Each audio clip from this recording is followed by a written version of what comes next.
This is a story all about how my life got flipped, turned upside down. And I'd like to take a minute, just sit right there and tell you how I became the girl who played that character that people hated on television for like a grip.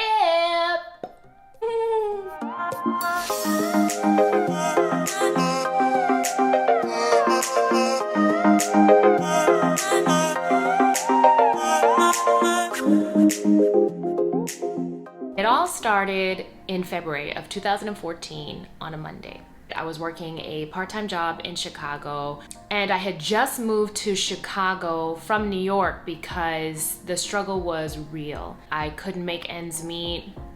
I wasn't able to pay my rent every month, and so I just decided to move to Chicago, where the cost of living was a little cheaper. And here I was in Chicago. I had an agent, Marisa Panessa, shout out Marisa. On that particular Monday, I'd gotten this script that just stood out from the rest. There was something about this script that just made me go, this is different. This is gonna be special. I don't get scripts like this very often. And so they were still looking to cast Anika. Everybody else had pretty much been cast. Terrence and Taraji, I was told, were the leads. And so I read the script, and what was interesting was that Anika eventually evolved into what it was that you saw her as, right? But in the pilot, she had many different colors to her.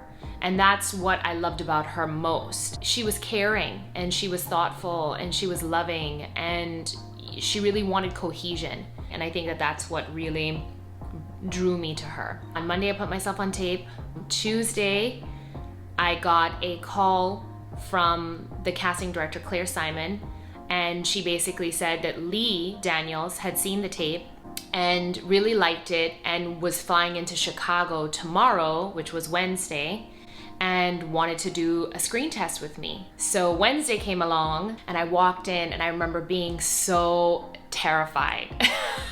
I was wearing this $20 BB dress that I had gotten from the thrift store, and like a pair of red heels, and I did like a red lip, and I just walked in, and it was the very first time I had ever screen tested for anything. There Lee was, and he was so gracious and so kind and so nice, and we immediately got to work.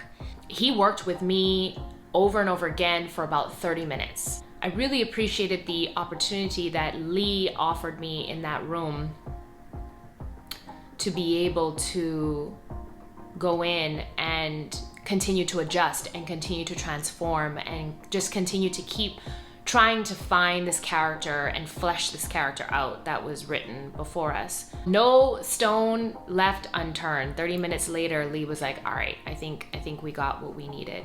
I remember that night I went to work, and right across the street from work was this Starbucks, and I grabbed a little snack, and it was like the little cheese protein snacks.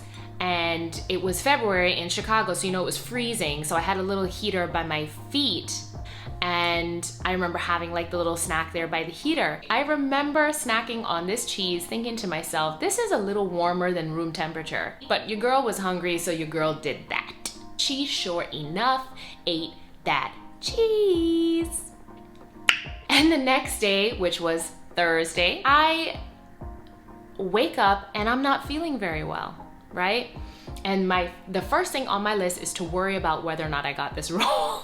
But I didn't have any time for that, because as soon as I woke up, you guessed it, I started throwing up.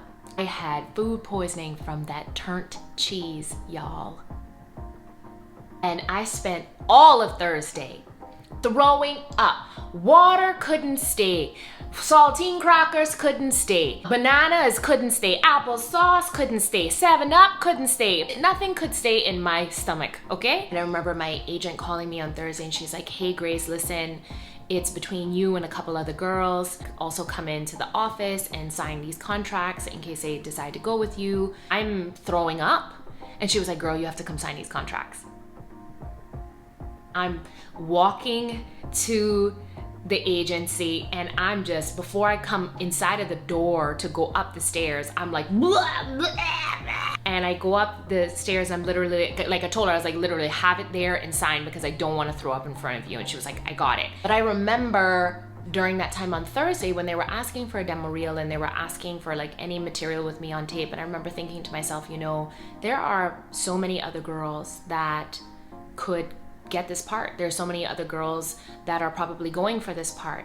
I had no TV experience. I had no film experience. I had no demo reel. I wasn't even SAG. I was a newbie to the TV and film world. I wasn't a newbie to acting. I had a couple of degrees and I did a ton of theater, but to this world, I was new. It was a big deal for me to be in the room and to be screen testing. Looking back on it, thank goodness I was sick, because I think I would have worried all of Thursday. And Friday, I was feeling a little better, definitely. Like I needed 24 hours to process that terrible cheese out of my system. And I was just like, oh my gosh, like this is crazy. I'm trying to find out, like, I don't, like, you know, the fact that actors go through this, we all go through this, right? It is heart, like, breaking. It is like, it's also just nerve-wracking, you know, because it's like you get so invested in these characters that you're preparing for. You get so invested in these characters, you get invested in the script, you fall in love. And it's like when you hear a no, which all of us have heard and all of us hear often, it's just like, oh, it feels like a breakup, you know, in a sense. And it can be tough.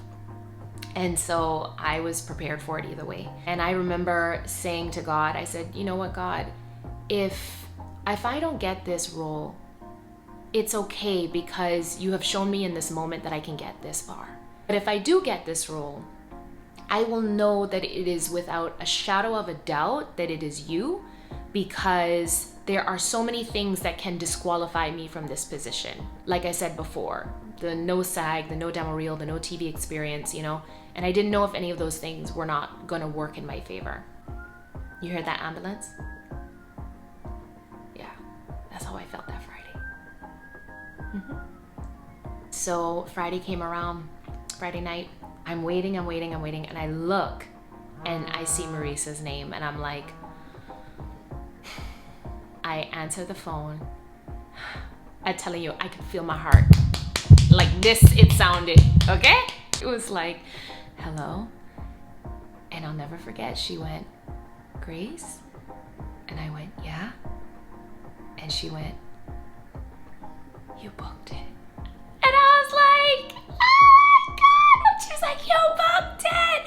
And I can't tell you what went through my mind, my heart, my soul. I mean, just a swelling of gratitude. And it was forever one of the most unforgettable moments of my career. And so apart from just being grateful to Lee and Danny for the opportunity, it taught me a lesson. Whether you're an actor, whether you're an artist, or whether you're in the industry or not, it doesn't matter. When something is for you, it is for you, and no one can take that away. And when something is not for you, then it's not for you. And in both circumstances, I have learned to exercise the utmost of gratitude and humility surrounding all of the yeses that I get and all of the no's, and there are many. No matter what you think you have or don't have, or look like or don't look like, or you know, where you are, where you're not, or any of that. What is for you, and it will not pass you by. So as we're looking back on saying goodbye to Empire and doing a final farewell to a series that I feel has truly shifted the fabric of television in many ways, that is probably the greatest lesson that I've learned from that experience. So I hope that this encourages you today. I hope that it inspires you a little bit, and I hope that it gives you that oomph of encouragement to just keep going, to not give up. Keep going, keep going, keep going, keep going. And sometimes when days are hard, that is okay. Take your time, brush yourself off, and keep it going, because it's not gonna miss you. What is for you, it's not gonna miss you. Cheers.